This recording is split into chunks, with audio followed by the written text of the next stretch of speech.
Bonjour à tous pour ce premier parole d'expert dans le cadre du premier module de la formation, motivation et performance.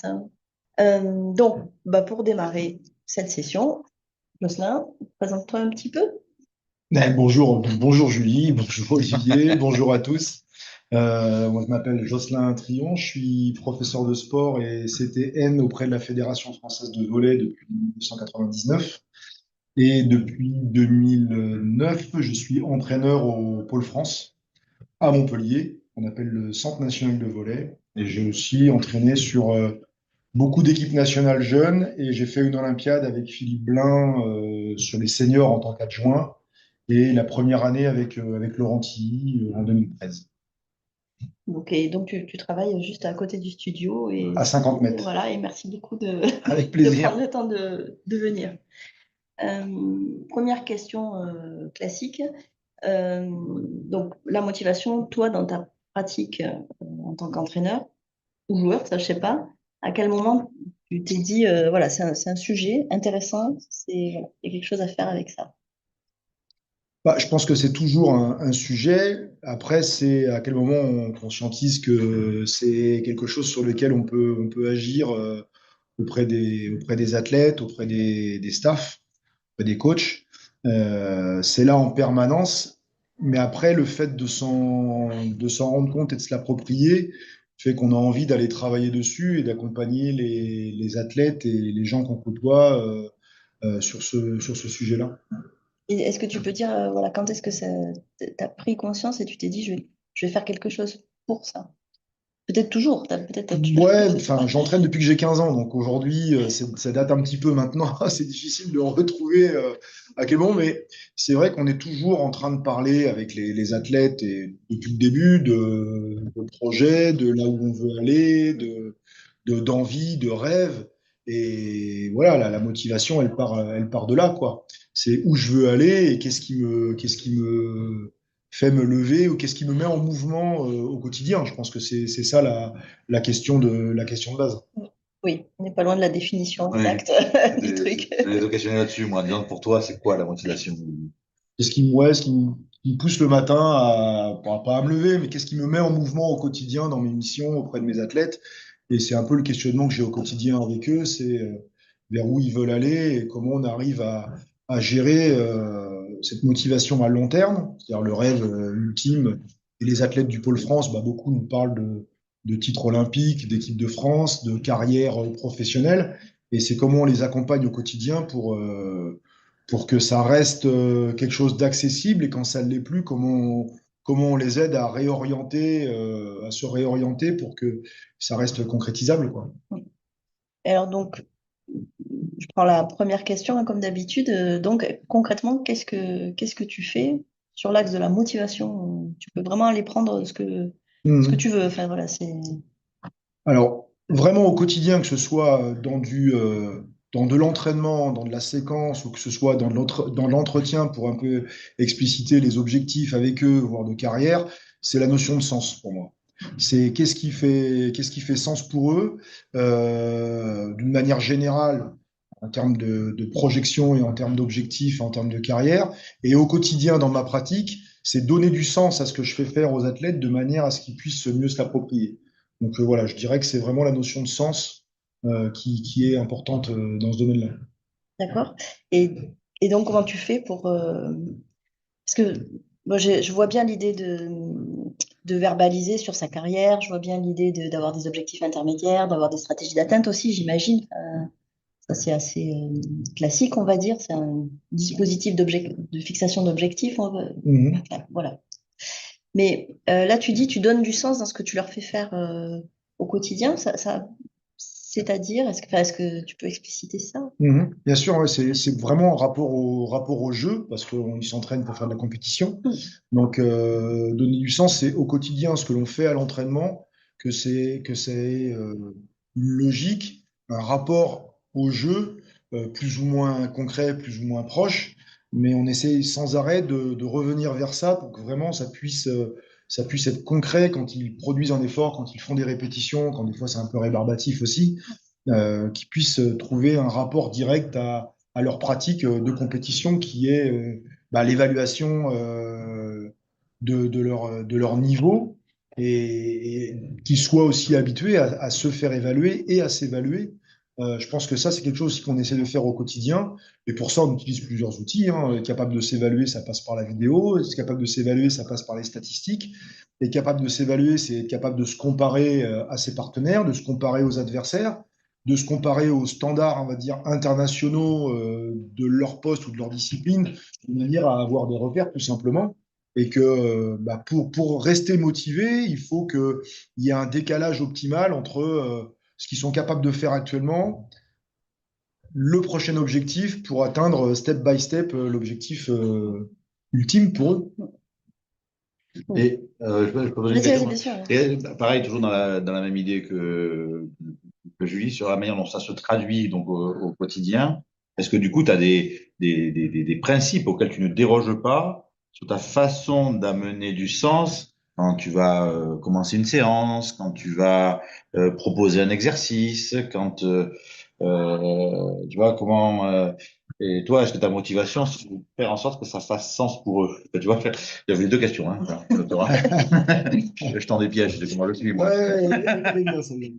Pas mal, celle-là. Non, non, mais au quotidien, alors après, la façon de mettre en œuvre, de mettre en place une situation, j'utilise un peu deux concepts. J'aime bien au début de la séance que les joueurs sachent ce qu'ils vont faire dans la séquence, dans la séance. Et après, dans l'entraînement, j'aime bien mettre rapidement en place les situations de manière à ce qu'ils les vivent.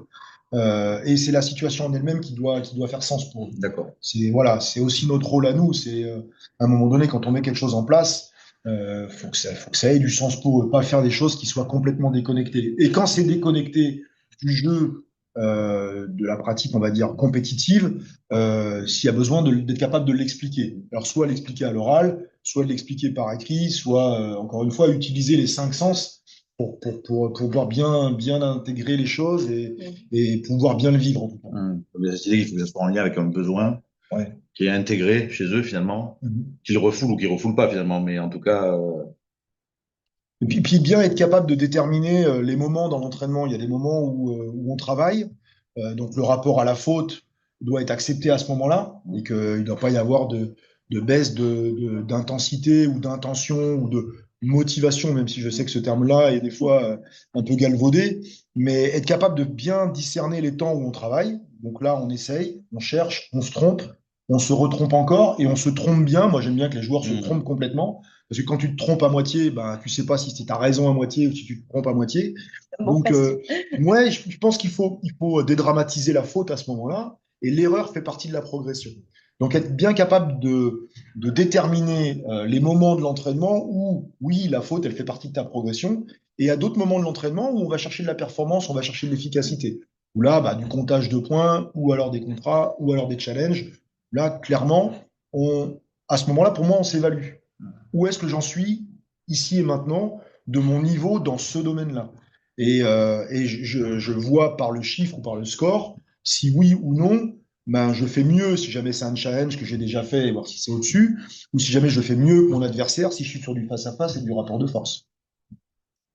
Mais l'atteinte finalement enfin la visibilité du résultat et de la progression, c'est un sujet qui est super important et qui pose problème souvent. C'est-à-dire qu'il y a beaucoup de sportifs, y compris à haut niveau, qui sont un peu dans le flou en fait. Ils font des efforts, mais ils savent pas pourquoi. Enfin, ils savent pourquoi. Il y a le sens, hein, ils veulent être bons, mais ils perçoivent pas forcément directement la relation entre l'effort que j'investis et ce que ça produit comme résultat. Et ça, c'est un facteur de motivation qui est très fort. oui. Et, Ouais, complètement, mais je voudrais quand même dire qu'à un moment donné, le risque, c'est de se focaliser que sur le résultat. Quand on est en train de travailler, si on est focus que sur le résultat et qu'on est en train de découvrir quelque chose de nouveau, quelque part, ça va être déconcertant, ça va être démotivant parce que je ne vais pas y réussir.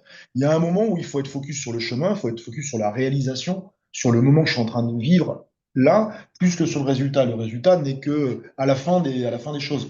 Comme n'être focus que sur le résultat d'un match ou n'être focus que sur le résultat d'une action, parfois c'est un peu contre-productif par rapport au sens même de la situation pratiquée. et après, on leur laisse parler, mais moi, ce que ça m'évoquait, enfin, juste deux, trois paroles avant, c'était des moments, je regarde le chemin qui me reste à parcourir ou la montagne qui me reste à gravir, et si je regarde le haut de la montagne, d'un coup, je me dis, mon Dieu, qu'est-ce qu'elle est haute, cette montagne, et donc, d'un coup, ça devient démobilisateur. Euh, alors, démotivant, je ne sais pas si le terme Oui, existe oui, c'est finalement, démotivant.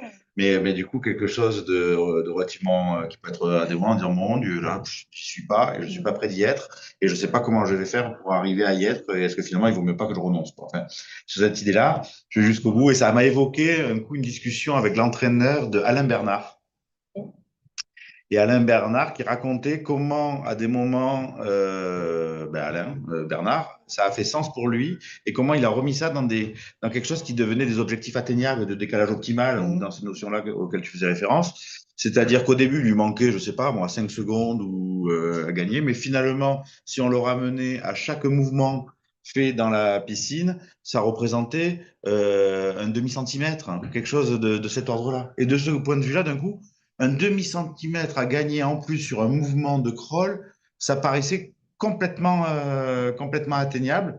Et Alain Bernard disant, ben, c'est ce qui m'a permis à moi d'arriver à me projeter, d'arriver à m'engager et arriver à aller sur quelque chose. C'est devenu motivant en Ouais, fait. c'est de la concrétisation, hein, tout Ouais. simplement. Après, nous, au quotidien, on est un peu confronté à ça parce que au Pôle France, on joue dans des championnats officiels et on joue en championnat professionnel, en deuxième division. Nous, on joue avec des athlètes qui ont entre 16 ans et 19 ans et on joue face à des athlètes pros, parfois des anciens internationaux, donc des joueurs aguerris qui sont plus vieux. Et donc, on perd beaucoup de matchs, en fait. Là, on vient de finir la saison, on a gagné 4 matchs sur 16. Et souvent, on nous pose la question, c'est est-ce que c'est pas trop démobilisant? Est-ce que c'est pas trop démotivant de, finalement, vous leur apprenez à perdre? C'est des choses qu'on nous renvoie. Si on le voit d'une manière brute, oui, on perd plus qu'on ne gagne. Mais si jamais on l'explique et si jamais on dit que dans la recherche de ce décalage optimal, dans la recherche de cette confrontation, c'est de se faire aspirer par l'Europe à un niveau qui est juste au-dessus du nôtre, ça prend du sens pour les athlètes. Par contre, on leur dit, par contre, on va vous évaluer sur la performance sur les compétitions internationales jeunes, dans vos catégories, dans les compétitions qui sont de référence. Et encore une fois, là, on l'explique. C'est que la compétition de référence, bah, ça va être le championnat d'Europe que vous allez avoir cet été, ou le championnat du monde, ou des compétitions intermédiaires. C'est là où on va évaluer concrètement si oui ou non on est dans le standard que l'on vise. Par contre, nous, la compétition qu'on fait au quotidien à Chaouar en deuxième division professionnelle, c'est des compétitions de travail, même si nous, dans notre recherche, on cherche toujours à gagner, mais on sait dès le départ qu'il y a un décalage un tout petit peu plus élevé, ce qui cherche à nous aspirer vers le haut. Et est-ce que le fait de l'expliciter, tu as l'impression que c'est suffisant parce que c'est quand même des échecs, enfin, c'est quand même des défaites. Enfin, Encore une fois, si on se focalise que sur le résultat, oui, c'est un échec. Par contre, si on se focalise sur ce qu'on y a fait, sur ce qu'on a produit, sur ce qu'on travaille en ce moment et est-ce que oui ou non on en est satisfait, là on peut inverser les choses. Ce week-end, on a fait notre dernier match à Reims, là on en revient, on a perdu 3-2. On est mené 1-0, on mène 2-1, on perd 3-2. Donc il y a un peu de yo-yo émotionnel en plus qui se joue pendant le match. Mais à la fin de la rencontre, on leur a dit qu'on était fiers de ce qu'ils avaient fait, fiers de ce qu'ils avaient produit, du spectacle aussi qu'ils avaient fait. On a joué devant 900 personnes et c'était plutôt une salle assez garnie. Et on a essayé d'y mettre, encore une fois, du sens à ce qu'on y avait produit, par rapport à ce qu'on y travaille en ce moment, par rapport à l'évolution qu'on constate sur le terrain, de leur comportement, de leur attitude, de leurs relations et même de leur jeu. Et voilà, il faut à chaque fois essayer de fixer des objectifs qui leur permettent de s'évaluer. Donc nous, encore une fois, dans l'année, il y a des matchs qu'on a perdu 3-0, mais des 3-0 à 2 ou 3 points près à chaque fois. Ça veut dire qu'on est dans le match. Et ça veut dire qu'on apprend. Tant qu'on apprend, on avance. Et c'est ça qu'on essaie de leur dire. Non, c'est pas évident. Je dis pas que c'est tout simple. Il y a de la déception à chaque fin de rencontre quand on perd, même pour les Évidemment, coachs, on n'aime pas ça on perdre. préfère gagner. On préfère tous gagner et on fait ça aussi pour ça. Mais ils savent, ils connaissent et on leur répète que l'évaluation de niveau se fait sur la compétition internationale de référence de leur catégorie. Peut-être dernière question, est-ce que là tu parles donc de performance d'équipe, de groupe, de motivation, tu vois, donc c'est beaucoup le mot leurre qui est utilisé. Est-ce que là-dedans, chacun a ses propres objectifs, ses Mmh. propres éléments sur lesquels on va pouvoir dire, ah ben là, t'as progressé, t'as produit quelque chose de qualité, et est-ce que chacun individuellement a son propre retour, feedback finalement, Mmh. son Ça, feedback motivant, quoi, j'ai ouais, envie de sa dire. propre évaluation. Moi, j'aime bien, c'est pas un gros mot l'évaluation, hein. Je Oui, trouve bah que des non. fois en EPS, on a un peu, alors, je sais pas s'il y a des profs d'EPS parmi nous, mais on a un peu galvaudé la performance, on a un peu galvaudé le chronomètre, voilà. Nous, le volley, depuis très longtemps, c'est un sport où il y a beaucoup de statistiques, où les joueurs ont pris l'habitude très tôt d'aller voir leurs statistiques, donc de leur performance brute. Et nous, les statistiques, on essaie de si on prend la statistique du match en Ligue B, comme on perd beaucoup, bah, elles sont pas forcément très brillantes. Mais nous, on essaye à ce que les joueurs soient capables de s'auto-évaluer. Donc la statistique, ils vont pouvoir voir la performance du jour. Est-ce que oui ou non, bah, je suis meilleur que mon adversaire, mais je suis capable aussi de la comparer avec ma performance moyenne de l'année, de savoir si je suis au-dessus ou si jamais je suis en dessous. Et la grille de statistiques, elle permet aussi de se comparer avec le partenaire sur la ligne du dessous. Est-ce que j'ai été meilleur que lui ou moins bon que lui? Et on arrive aussi à se comparer avec les meilleurs joueurs du monde dans toutes les catégories. Donc, essayer d'avoir une grille de lecture qui soit à multiples facettes, de manière à pouvoir avoir une évaluation la plus large possible, de manière à ne pas être que sur du résultat brut, parce qu'encore une fois, un chiffre, enfin, tu peux lui faire dire un petit peu ce que tu veux, quoi. Oui. Merci beaucoup. Bon, on avait plein de questions. On arrête. Oui, on s'était. On arrête avec les questions. Et on attend les vôtres. Faites-nous signe et on vous écoute. En espérant qu'on ne vous ait pas plombé. Qui commence? Oui, Ouais. vas-y, Nicolas. Bonjour Jocelyn. Donc là, Écoute, comme tu fais, enfin, tu interviens dans un sport collectif, comment vous gérez, on va dire, la motivation plutôt individuelle? Donc, bon, tu as commencé à en parler avec les retours individualisés, l'auto-évaluation. Euh, Vous devez avoir un groupe étoffé. Est-ce qu'il y a un préparateur mental ou quelqu'un qui intervient en individuel, ou est-ce que c'est toi, le coach qui prend à part de temps en temps peut-être certains joueurs, joueuses qui sont peut-être un peu moins bien à un moment donné de la saison? Comment vous gérez au niveau individuel? c'est une vraie bonne question parce qu'effectivement, on a 22 athlètes nous, sur les pôles France, 22 athlètes. Concrètement, quand on fait un match, il y en a 7 sur le terrain.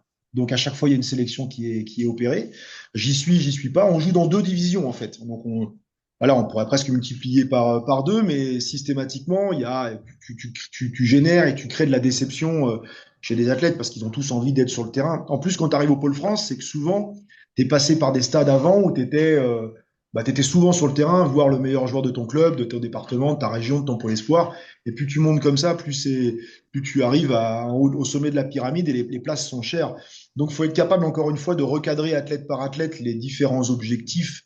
Et donc, par ça, on intervient sur des entretiens individuels. Là, en ce moment, je suis en train d'effectuer les entretiens, on va dire, de mi-saison.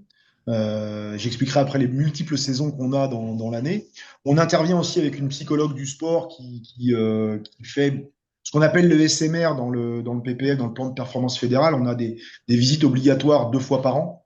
Et nous, on rajoute en fonction des besoins des uns et des autres, autant de fois qu'ils le souhaitent dans l'année, des possibilités d'entretien pour travailler sur les différentes notions de stress, de motivation, de rapport à la compétition, de fixation d'objectifs.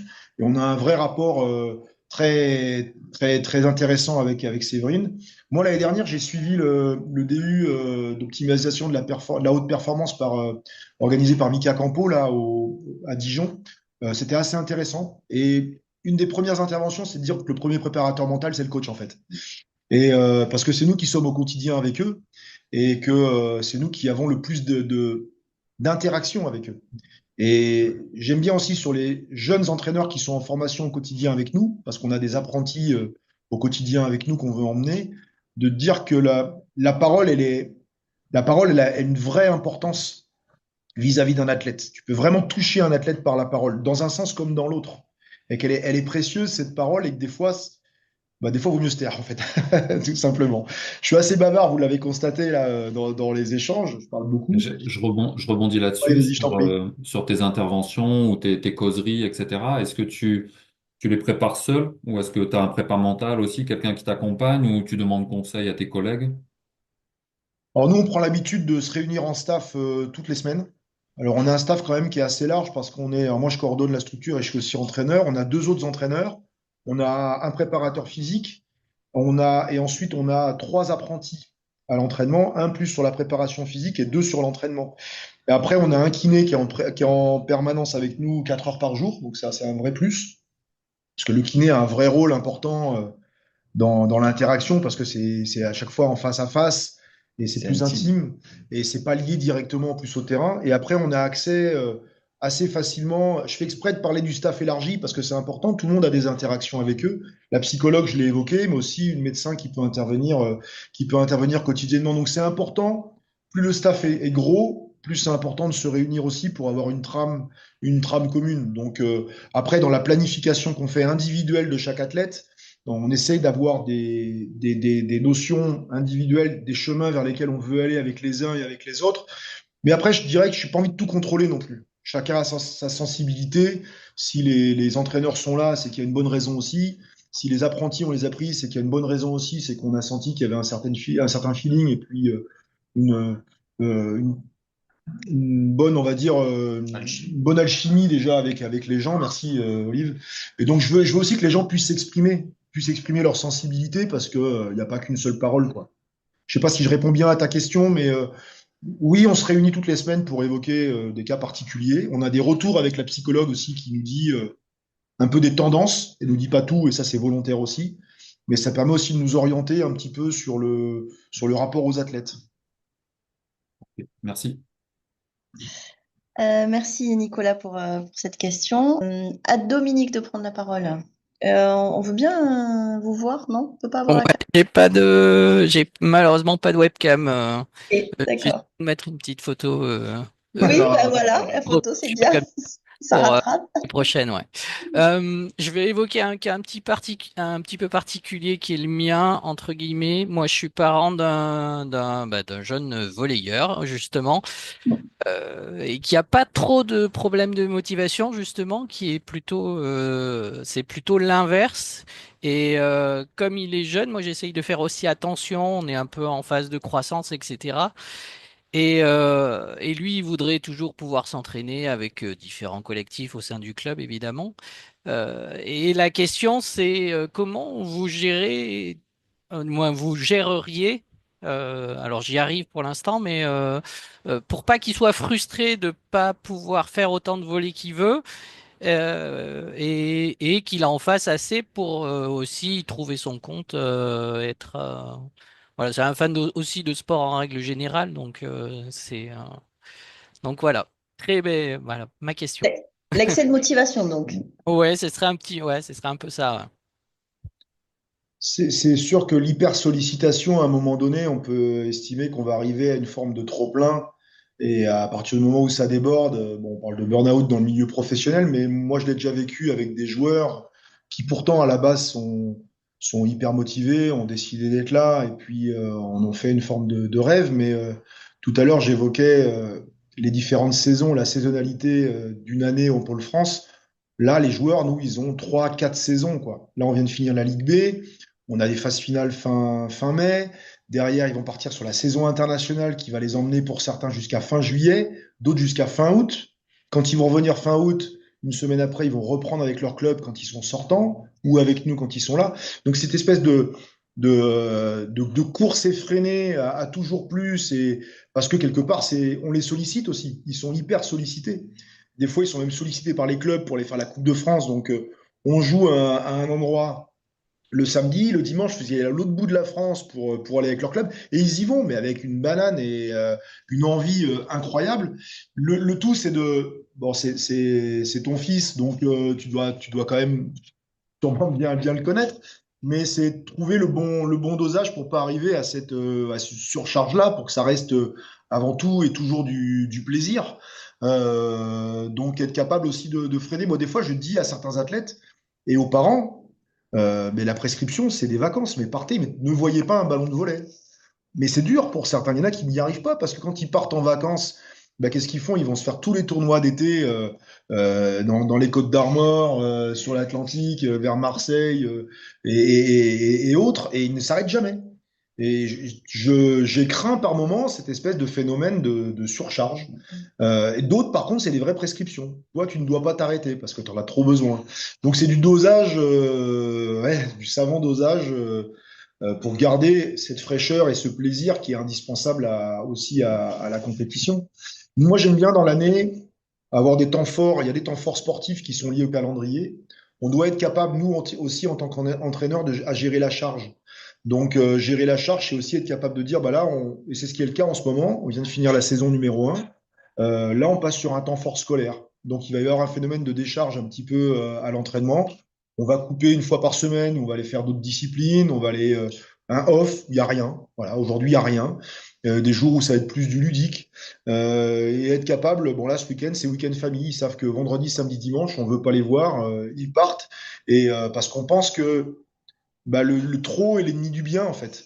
Donc, c'est du dosage en permanence. Alors, pour nous aider, on essaye avec eux de faire du questionnaire au quotidien, on appelle RPE. C'est des 4 questions, à savoir est-ce que j'ai bien dormi, est-ce que j'ai mal quelque part, la notion de fatigue. Et il y en a un dernier qu'on a appelé stress qui ne va pas trop parce qu'ils n'arrivent pas à bien l'évaluer. Stress, pour moi, c'est une connotation un peu négative. Et sur l'échelle 1 à 10, ils ont du mal à utiliser toutes les nuances. C'est un peu plus de l'ordre de l'émotion, j'ai envie de dire. Et j'aimerais qu'on change un peu et qu'on cherche. Vous avez des idées, un mot qui permettrait de voir un petit peu quel est leur météo émotionnelle du jour, parce que je pense que c'est important aussi de toujours prendre du plaisir à ce qu'on fait. Et dans le sport et dans la compétition, s'il n'y a pas de plaisir, à un moment donné, ça va être compliqué, quoi. Donc, je ne sais pas, Dominique, si je réponds à ta question, mais voilà, c'est aussi notre travail à nous de gérer cette charge-là. Oui, ça répond en partie. C'est comme tu dis, je le connais bien. Et après c'était plus sur l'aspect, euh, effectivement, sur l'aspect mental avec le burn-out. Mais c'est aussi, alors même si effectivement, je prends le temps de le questionner régulièrement, la manière dont c'était notifié dans le sens, est-ce que ça se passe bien? Puis moi, quand je vois qu'il prend moins de plaisir sur le terrain, je lui fais remarquer aussi Mhm. à ces moments-là pour comprendre pourquoi. Mais c'était aussi lié physiquement entre guillemets. Mais je pense que effectivement, ça peut être lié. S'il est moins bien physiquement, ça se verra dans la gestuelle. Après, il Ouais. y a la capacité aussi à gérer, comme tu dis, la blessure, la surcharge d'entraînement ou le surentraînement. Mm. Nous, enfin, moi, je suis éducateur avant d'être entraîneur et le premier truc qu'on nous apprend dans les formations, c'est la sécurité des personnes. Alors, la sécurité, elle est physique, mais elle est aussi mentale. C'est plutôt celle-là qu'on a évoquée. Mais évidemment, la santé physique, elle est incontournable. Même si le sport de haut niveau, à un moment donné, on sait que c'est pas forcément bon pour la santé au sens où on l'entend. Parce que c'est vrai qu'il y a quand même une usure du corps. Il faut quand même prendre des précautions et surtout sur des âges autour de la puberté. Je pense qu'il faut quand même faire attention à la charge. Après, il doit sûrement pas pratiquer avec plusieurs équipes. Ce que je trouve bien aussi, c'est qu'à un moment donné, son rôle va être différent. S'entraîner avec des plus forts, c'est inspirant et aspirant. S'entraîner, être un leader de performance et donc d'être peut-être le joueur le plus performant du terrain, c'est aussi apprendre à être un leader de performance. Et je pense qu'on peut jouer aussi des rôles un peu différents en fonction de son niveau par rapport à l'équipe dans laquelle on évolue. Donc il faut essayer de trouver, et là encore une fois, c'est donner du sens à ce que je fais. Ouais, je suis remplaçant, d'accord, mais au quotidien, je m'entraîne avec des mecs qui sont plus forts, et en tant que remplaçant, alors, les rugbyman utilisent le mot de finisher, j'aime bien, parce que ça a une connotation un peu moins négative. Mais à quoi je peux être utile au groupe à ce moment-là? Et puis après, si je retourne avec ma catégorie et que je suis un peu plus performant, bah, quel est mon rôle sur le terrain? Un rôle de leader de performance ou de capitaine d'équipe, ou, etc., etc. Je pense qu'on peut jouer aussi là-dessus. Ouais, bon, juste une petite réaction Oui. là encore là-dessus. Je pense qu'il y a, il y a, il y a, il y a l'idée à des moments de fraîcheur, de retrouver de la fraîcheur par rapport à ce qu'on fait, et y compris quand on est dans des cycles où finalement on n'y arrive pas, ça coince, ça marche pas, et donc moins ça marche, moins on dit mais ça devrait marcher, donc on remet une couche et on retourne à l'entraînement et on se réenferme dans un système dont on ne pas. Donc des fois couper, c'est aussi revenir avec Mhm. de la fraîcheur. Après, l'histoire de la frustration, y compris parce qu'il y a toujours l'angoisse. Moi, je m'entraîne pas pendant que les autres s'entraînent. Enfin, il y a un peu cette idée-là quand je fais je m'arrête. Et c'est un truc qui est long à apprendre, ça, d'accepter cette coupure-là. Et ensuite, la frustration, C'est probablement une motivation. Et d'ailleurs, c'est un des drames aujourd'hui, notamment dans le e-sport. C'est-à-dire que le gymnase n'est jamais fermé. Donc ça génère enfin c'est des entraîneurs qui parlent de ça. Mhm. À des moments, ben, le gymnase il est fermé, ben oui, l'entraînement est arrêté. Oui, les ballons tu les mets là-bas, et puis là tu t'en vas parce que moi je veux rentrer chez moi et je veux aller faire autre chose. Et donc là, la frustration c'est aussi une motivation parce que finalement c'est quelque chose où à un moment donné j'arrête. Et en fait, je peux continuer à réfléchir sur ce que je fais, etc. Et donc, ça me redonne encore plus envie de venir. Bref, je trouve, il y a un double jeu là qui est intéressant Mais les entre. paramètres de la perf, ils sont multiples et la Ah, ben, bien récupération et sûr. la capacité de la récupération mentale et physique fait partie de la Eh ben performance. ouais, exactement. Pour garder, comme tu dis, de la fraîcheur et avoir envie de jouer. Moi, la notion de Oui. jeu, elle est essentielle. Je veux jouer. Dans la notion de jeu, il y a la notion de plaisir, d'amusement. Et Il y ça, a, c'est il y a capital. gagner et perdre dans le jeu. Oui, ça fait partie. Mais ça, c'est le résultat. Oui, oui, non, mais Tu vois? je joue. Ouais, Et, exactement. Non, mais on est et avec d'accord. la différence entre les garçons et les filles, notamment au volley, est autour du jeu. Les garçons jouent plus que les filles. Les filles sont très, on en parle souvent avec nos collègues du pôle France féminin à Toulouse, sont très studieuses, sont très appliquées, peuvent s'entraîner énormément, mais jouent peu en fait. Sont peu dans l'opposition, sont peu dans du duel, sont peu dans du compter. Et on s'en rend compte aussi l'été. On les voit peu sur les tournois d'été de plage où tu vas, où tu as envie pour t'amuser avec tes copains. Nous, les garçons, on passe leur temps à jouer, mais là, dans le train encore ce week-end, qu'est-ce qu'ils font? Ils jouent. Enfin, ils jouent aux cartes, ils jouent aux jeux vidéo en ligne entre eux, ils se stimulent, ils se challengent, ils sont énormément là-dedans. Et alors, je ne sais pas si c'est valable dans toutes les disciplines, c'est un constat que je fais au niveau du volley parce qu'on est organisé exactement de la même manière. On a le même nombre de licenciés en garçons et en filles, on joue dans les mêmes divisions, il y a le même décalage optimal garçons et filles, et on se rend compte que chez les garçons, on arrive sur les compétitions de référence à gagner, et chez les filles, mais pas du tout. Hmm. Donc on se pose cette question-là. Mais dans le jeu, il y a l'idée quand même de la prise de risque. Ouais, Il y a aussi forcément. ça. Quand je joue plus, je cherche à maîtriser. Enfin, il y a une espèce d'opposition peut-être là. Enfin, Julie, vas-y, parle-nous. Nicolas qui. Ouais. Oui, c'est un moment Oui, oui, Nicolas. excusez-moi. Parlez là, parce que là, Ouais, bah en fait, c'était pour aborder ce sujet. Vous aviez commencé à l'évoquer sur cette notion de plaisir de jeu. On sait qu'une saison, ça peut être très long.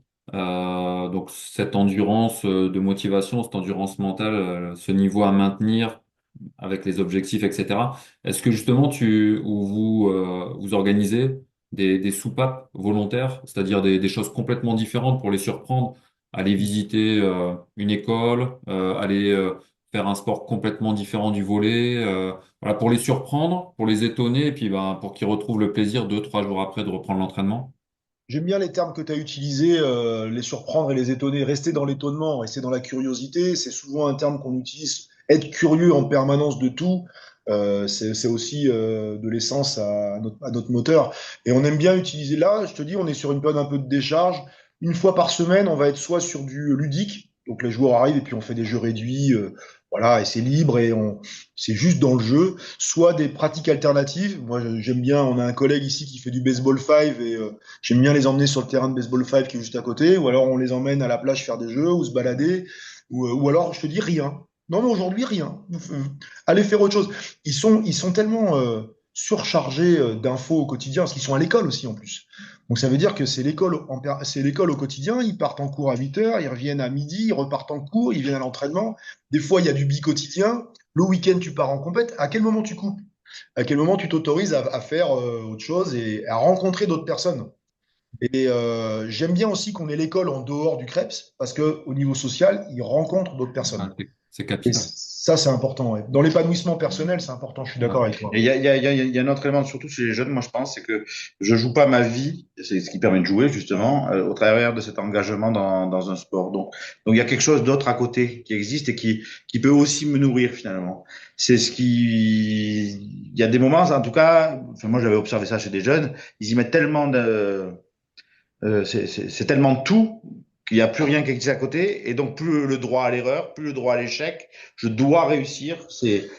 À partir du moment où on doit Pourtant, réussir, je dois réussir. Je suis très motivé pour ça. Je mets tout en œuvre. Donc, il n'y a plus que ça. Enfin, Mais ça peut être un paramètre quand même à et un ça moment devient un donné. paradoxe, en fait, une posture paradoxale. On a eu un entraîneur brésilien, là, on évoquait tout à l'heure, un ouais. entraîneur brésilien qui est intervenu auprès de l'équipe de France, qui n'est pas resté très longtemps entre Laurenti et puis Gianni, qui entraîne maintenant l'équipe de France, Il est resté quelques mois, mais on a eu la chance d'abord de l'avoir parce que Rezende, il a entraîné, il a gagné tous les titres mondiaux et il nous parlait de motivation avec deux termes.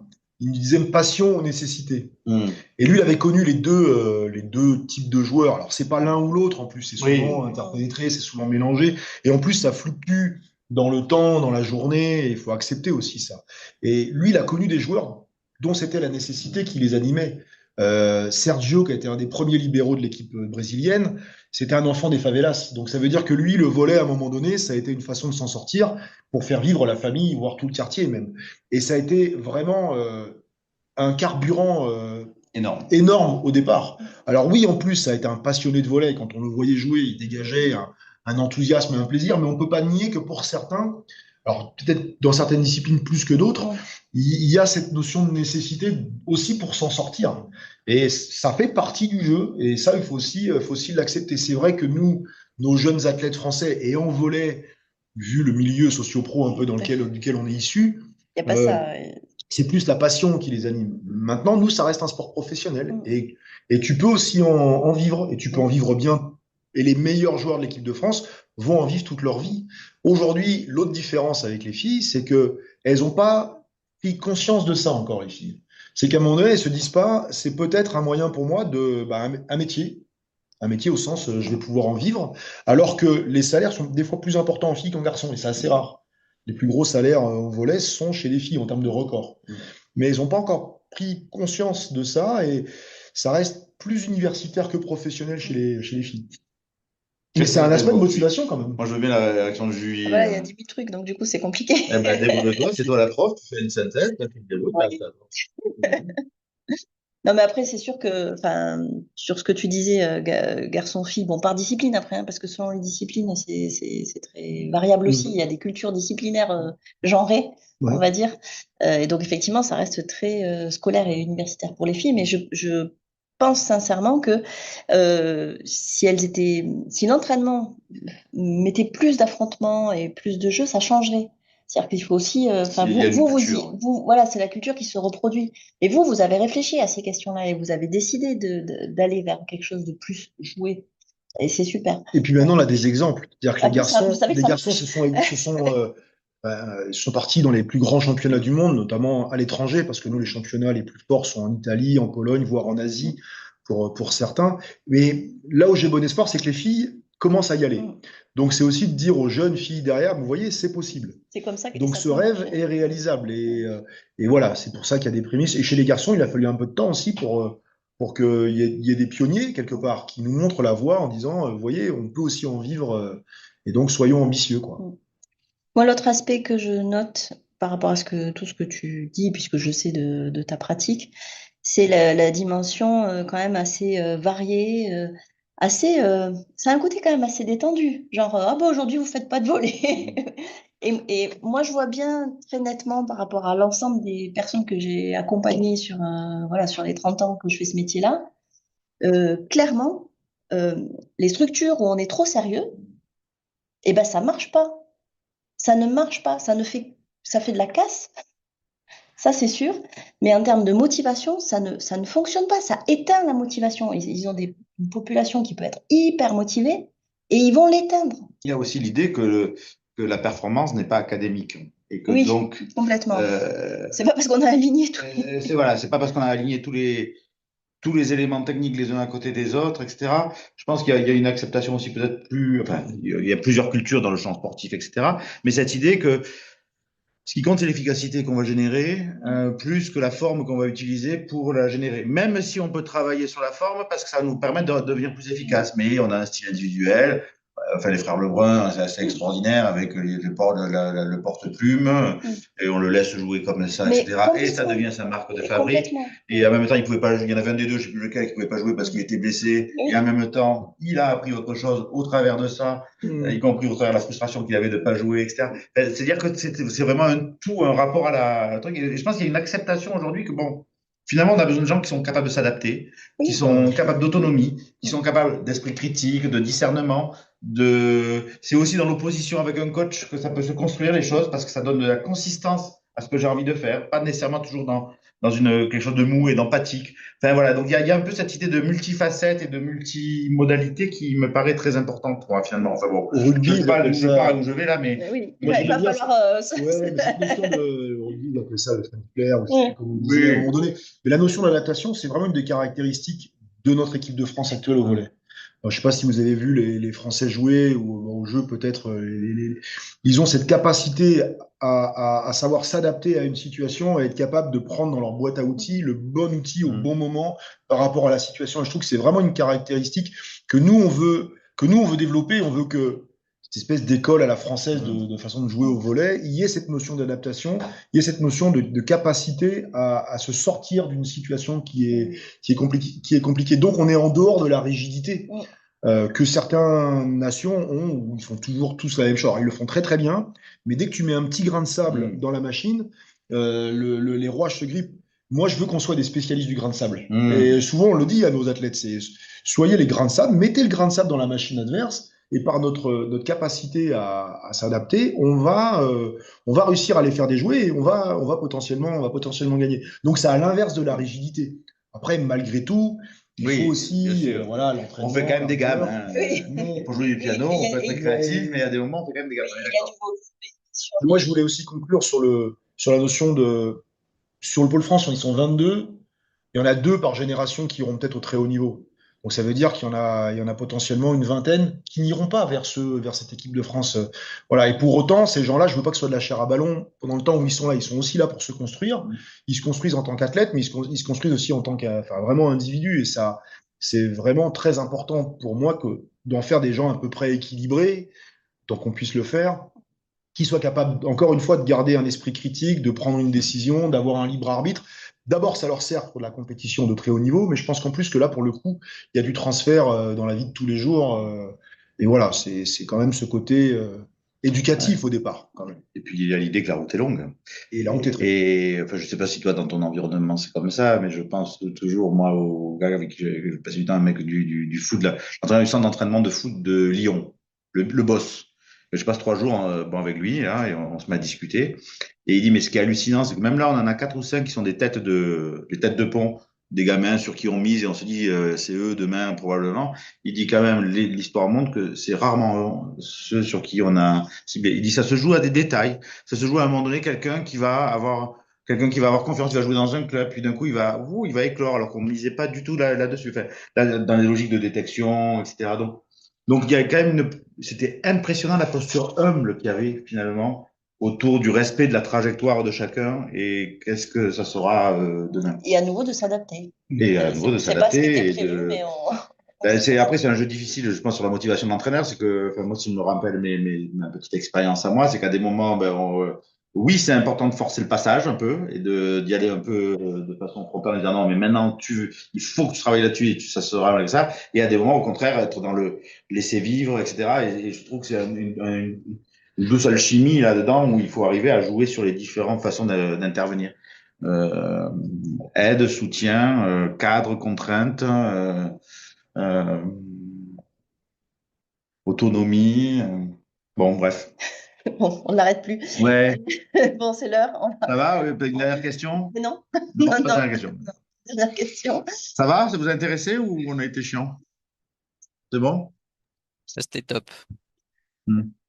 Ok, Ça, c'est toujours comme ça, les Jocelyn, c'est chiant. Il ne veut pas venir à chaque fois aussi. Merci beaucoup.